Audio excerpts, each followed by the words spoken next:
Hi, hello, what's up? This is Navigator, coming in here bringing you big news. This time I'm going to be talking about the UK. Today they're having well, I'm not even sure if it's today. Nah, it's today. Today they're having a Kingdoms rally, which is really just, it's made the entire liberal, stadium globalists mad because basically the UK people are tired of the Islamists take over their country. They're tired of it. They're tired of being told to shut up. They're tired of the high crime, because that's what they do, because they're not assimilating. They're tired of their young girls being attacked and brutalized by grooming gangs. Because, yeah, they have those now, because they keep importing third world morons, monsters. Let's be honest, that's what happened. And it was so bad that even the police tried to cover it up because they needed them for votes and power control. Like, you really need to understand the Green Party there, and even really the soft MAGA there, they're just as bad as the left here for power control, and they'll do anything. Like, you think it's bad here? Well, don't get me wrong. Living through Joe Biden was really worse, but the Brits have it worse because they've been doing it for years. I mean, think about how crazy this is. 60% of the people in London aren't even native born. They're replacing them each year, and basically the people are pissed off. And yes, a lot of liberal women, and I mean the men too, because let's be honest, they're all women, are going to say this is just a racist thing, blah blah blah. But no, they're tired because freedom is something you have to fight for, not must. You have to. That is a fact. And the people they're tired. They're taking their country back. And a lot of the Islamists realize that, so now they're running. And here's the thing. Only, especially after the Reform Party has basically kicked Keir Starmer's party butt and kicked them out. And they're freaking out for that. Or if you get Restore. They are way more far right. Well, their right is our left. For them, they're far left, meaning that they will, not only will they denaturalize people, I don't even think they're going to deport them, honestly. Like, let's be honest. The Islamists have been doing nothing but raping the UK, hurting the people of the UK. And let's be honest, they have no allies except for the people who were in their government. And now their government is being taken back by the Brits. And they hate that. Like, so much. But don't take my word for it. Take a look. Unfortunately, uh, if the fight comes to you, you don't have a choice. You have to fight. So you have to rally all of the people of Britain to fight for the future. Let me ask And the if people this of doesn't Britain, happen, there won't be a future. are you ready to fight for your future, Britain? Fight for your future. Do it. Go. Will we be gagged any longer, Britain? We're on the march. We're walking up towards Trafalgar Square. The crowd's gone. Parliament Square's already full. The crowd's stretched from here to Euston Station, apparently, which is miles. Okay? And miles. This is the biggest event in British history. This is the moment, a turning point for Britain. A message to the leaders. Britain's ready for the fight. All right? People are up. We're awake. And we're not going to back down. We want our country back.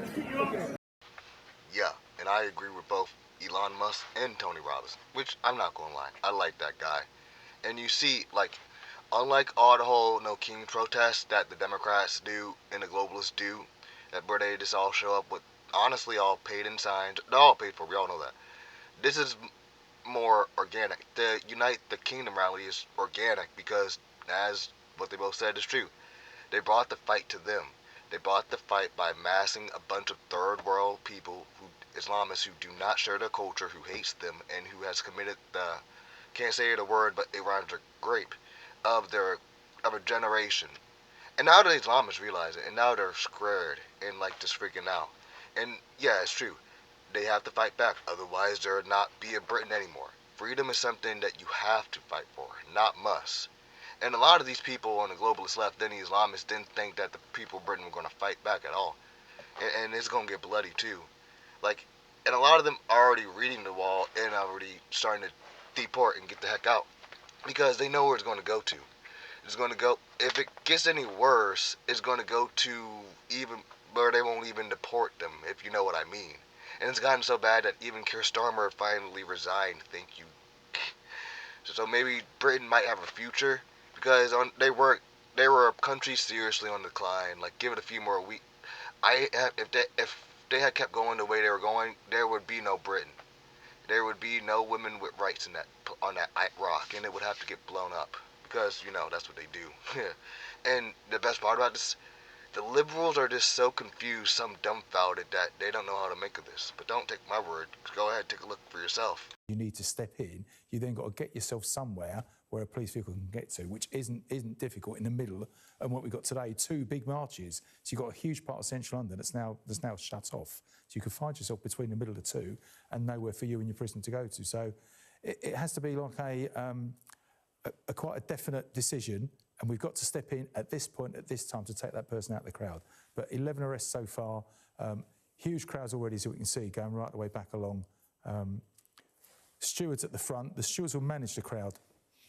Now, if operationally, if there were a skirmish that broke out, I'm just speaking hypothetically here, in the middle of this big street here, of this big throng of people, how would police deal with that? You go in. You have to go, but you would go in almost with your team. Other than so you're looking at it from. I mean, we're showing people aerial pictures here from the helicopter. Just talk us through how police are getting there. From the ground level, if you're standing at one of these, obviously, officers on the road junctions there, and that's the bottom of the Aldwych. So they're coming along the Strand now, as I mentioned earlier. Lyceum Theatre's just up on the side there, coming down the Strand towards Trafalgar Square, Waterloo Bridge behind them, so a significant number of people. If some sort of confrontation or fight starts in the middle of the group, then ordinarily you're just aware of like raised voices and people moving away. So you're aware there's like a fracas going on in the crowd. Yeah, and they really have, I think it's funny because they really have no idea why this is happening, but it's obvious, I can tell you why. For the past many years, Britain has been on self-decline where they import people who hate the natural-born people of Britain, where they live in a 2-tier justice system, where a white person will go to jail for anything, but if you're brown or Islamic, no, you won't. They'll let you do anything. I mean, heck, I need to show you this. Here's a video of them literally hunting real Britons with basketball bats and golf clubs, and you know that Trumper's not going to do anything. Of course not. I mean, heck, the London's mayor is a Muslim. They're not going to attack their own kind because Muslims, they do their policies based off their race. But don't take my word. Take a look for yourself. This is why they are so pissed off. Hey, who's that? Kill! Who's that? Kill! Fuck you! Who was that?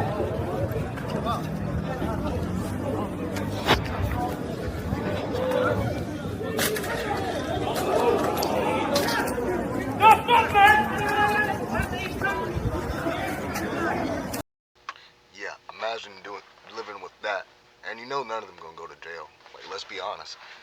Can you imagine living like that? Oh, I can't. I live in North Carolina. Well, if you're in a blue state, you probably do live like that, or it's gonna get worse. Like, let's be honest. And like, you know what's even funnier?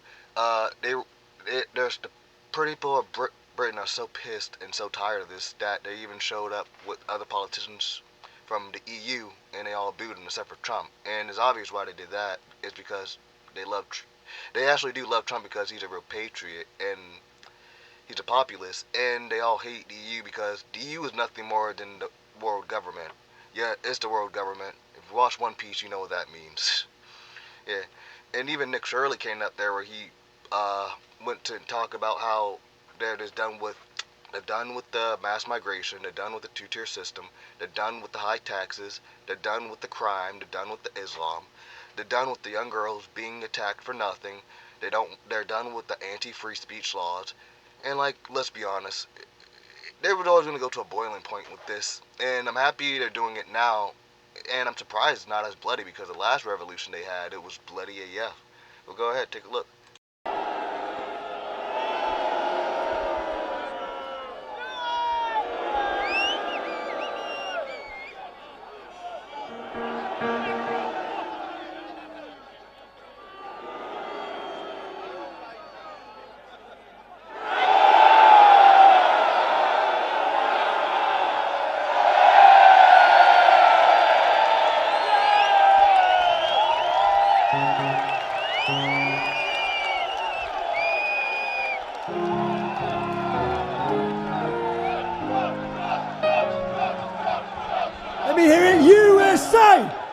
USA! USA! USA! This is the best fuck you to them we could have ever done. This is absolutely brilliant to watch, to take part in, and to be here. Mainstream media.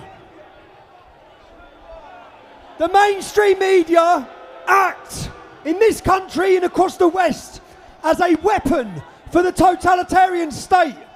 They don't uncover, they don't investigate, they are totally controlled. Keir Starmer has talked of banning 11 far-right agitators. He banned journalists. Why did he ban journalists? Because they want controlled journalists.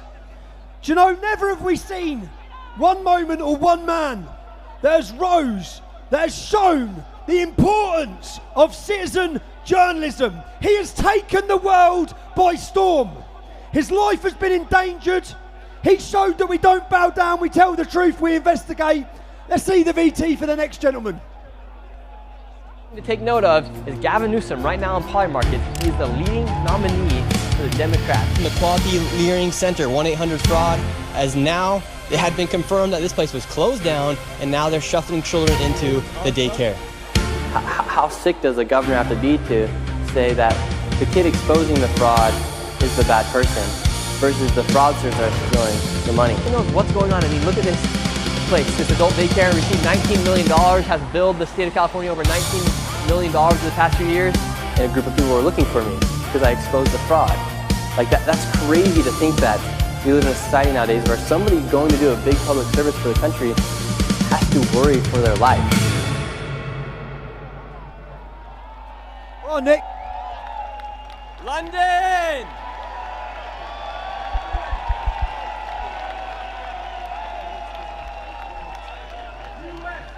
USA! USA! USA! Today I've walked with some of you here, and as I was walking, one sign really crossed my mind. There was a sign today that said, "We did not vote for open borders, digital ID, two-tier policing, higher taxes, loss of free speech, pedophiles in politics, higher cost of living." Now your media will call you far right, and your prime minister will call you guys dangerous. But the ideas of freedom of speech are not dangerous, or the idea that you want to know who your neighbor is does not make you dangerous. It means that you have common sense. We live in a world where common sense is becoming somewhat abstract to have. A lot of people don't have it these days. In the United States, we let an entire state commit billions of dollars in fraud because we were afraid, our politicians were afraid of being called racist or Islamophobic for speaking out against the fraud. Here in the United Kingdom, you guys had young women be raped by gangs of men, and your politicians allowed it because they're afraid of being called a racist or Islamophobic. That does not make you a racist for speaking truth. No one should have to worry about where their tax dollars go. No one should have to worry if it gets spent into fraud or not, because we should have the confidence in our politicians. We shouldn't have to worry that our daughters are having to be careful who they go around, or a young woman in Scotland who is 12 years old shouldn't have to walk with a hatchet at the playground. And I've been coming here to the United Kingdom for some time now, and each and every single year these marches get bigger and bigger and bigger.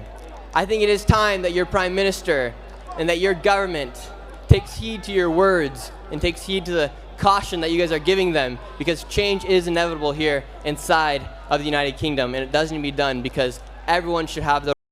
And everything he said is true. All of them. And the people are just, they're done with it. They're tired of the world government. If you watch One Piece, you get that. But yeah, they're tired of all of it, and they want their freedom back. The people are taking their freedom back, and they don't care if they have to do it like the old days. And that's why Starmer's out. He don't want to see the end of a guillotine. But some tell me even if he tries to stay out of office, yeah, they're not going to just let him go.